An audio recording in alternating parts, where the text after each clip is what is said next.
Right, okay, so today I'm going to talk about these videos that we made. Me and my band made, yeah, as you said, an album probably about 2 or 3 years ago now. And yeah, we made a video for each song. I'm just going to flick through some pictures kind of slowly. Okay. Right, these are just going to be flavours of what they're like because there's so many and talking about each one doesn't feel like the right thing to do. So the reason why we did so many in the first place is because I suppose it felt to me a bit like sometimes you spend such a long time or you think about making an album, a project orally, and then you don't.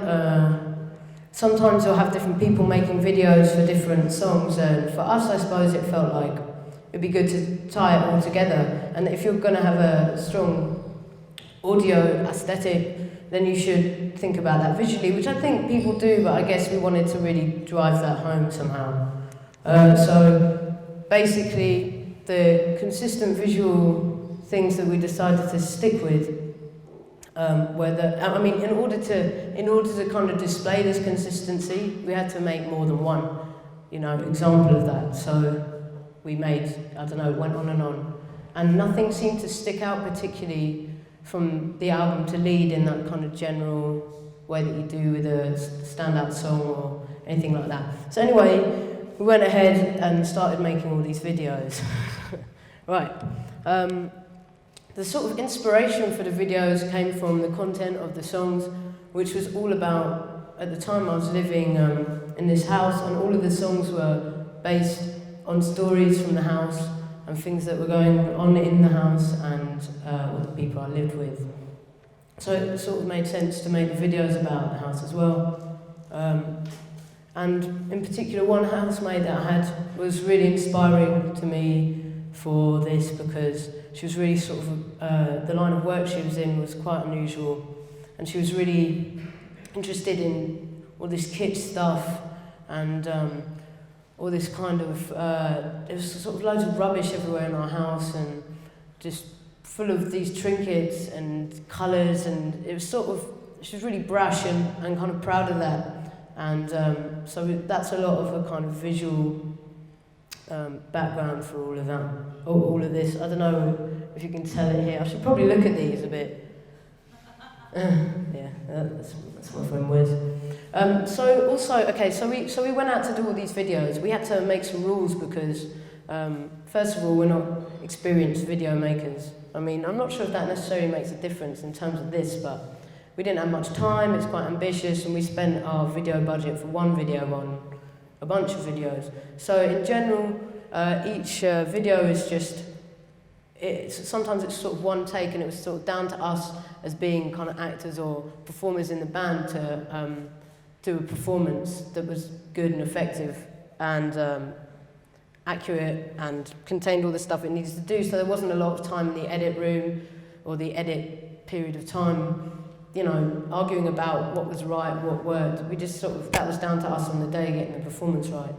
And then one shot and or a long shot. That was one thing. The other thing was consistent visual.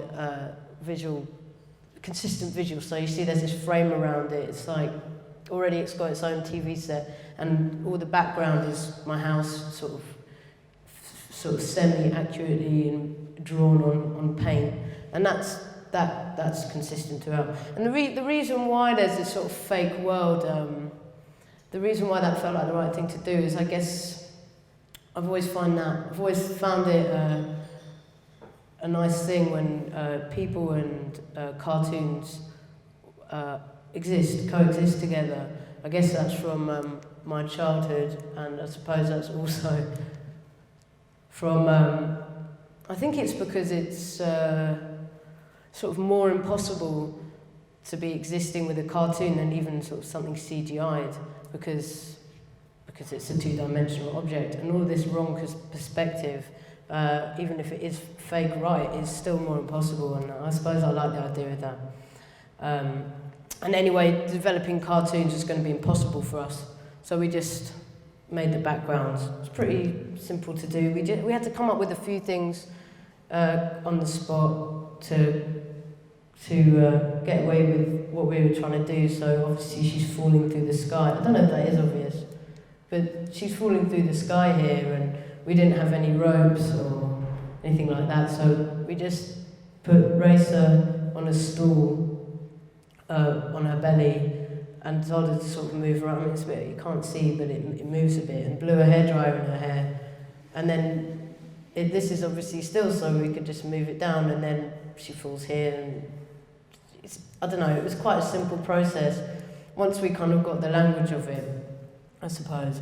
I mean, it's although this all ties together, it's not particularly narrative. I mean, the whole album anyway is kind of about, you know, it's kind of nonsensical, and that's kind of part. It's supposed to be part of it, you know. It's sort of thoughtless like that and trashy like that. So I mean, there is a sort of beginning and an end to each thing, but there's not really much story in it, particularly.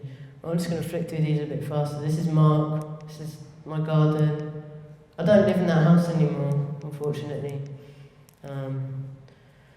Yeah, you know, we had some typical music video subject matter in there, like party, but the other thing I wanted to say was that another reason for making this sort of surreal, fake / real world is that the subject matter, as much as it looks kitsch and all of this stuff, it's all really about really boring stuff.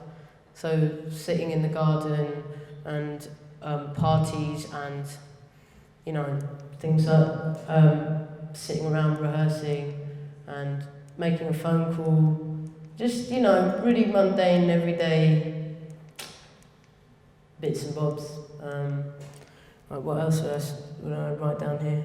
I mean, I think that's all there really is to say about it. I think I'm running near to being out of time, my 10 minutes. But I'll play you a video. I've chosen one that I think it explains the idea of a performance, as in it's pretty much one take, and also I'm not in it, so that's going to be better to watch. All right, okay, well, thanks very much. Thank you.